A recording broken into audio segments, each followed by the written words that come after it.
Quand une société oublie le poème ou ne l'admet que comme ornement, donc en le désarmant, ce qui revient au même, elle laisse libre cours à la domination sans partage du discours conceptuel.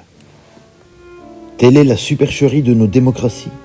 Elles tiennent le citoyen informé comme jamais, mais dans une langue close qui, annihilant en elle la fonction imaginante, ne lui donne accès qu'à un réel sans profondeur. Les faits, mutuellement, se neutralisent. Ce ne serait que grotesque si les conséquences n'en étaient pas dramatiques. Disons, pour aller droit au but, une extinction de la conscience. Plus une société est anti-poétique, plus la poésie devient l'argument théorique majeur de sa contestation.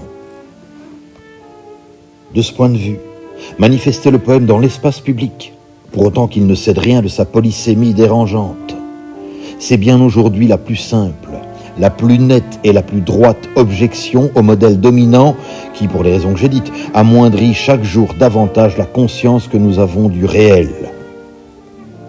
On me dira que tout geste artistique porte par principe cette objection. C'est vrai.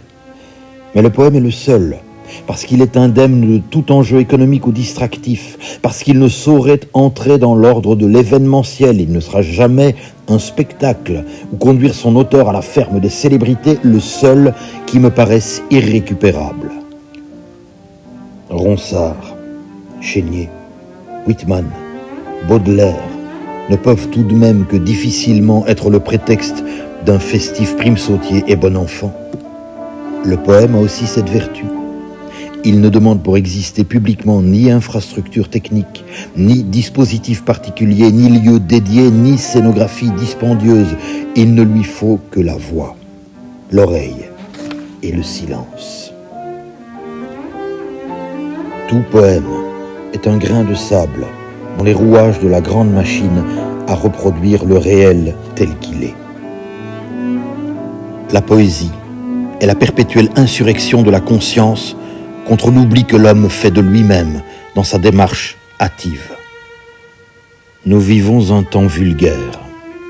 La seule écoute d'un poème y objecte. Ceci même, le seul fait de dire un poème pour soi-même, c'est s'insurger contre la vulgarité du temps et s'éprouver libre par clandestine insoumission. Propager la poésie, c'est contester l'assimilation du populaire au vulgaire que l'évolution sémantique de ce dernier terme à travers les siècles énonce. Rendre la poésie populaire, la plus distinguée poésie, c'est venger le peuple de la vulgarité à quoi on le réduit par le partage de la distinction. Usons du poème non seulement pour ce qu'il dit, mais d'abord pour ce qu'il est. Un arrêt dans la fureur, un silence dans le vacarme, une béance dans le flux ininterrompu, une profondeur dans la surface, une latence dans l'immédiat, une lenteur dans la frénésie. Le mode d'action est simple. Il ne lui faut que le courage du contre-pied et du contre-temps.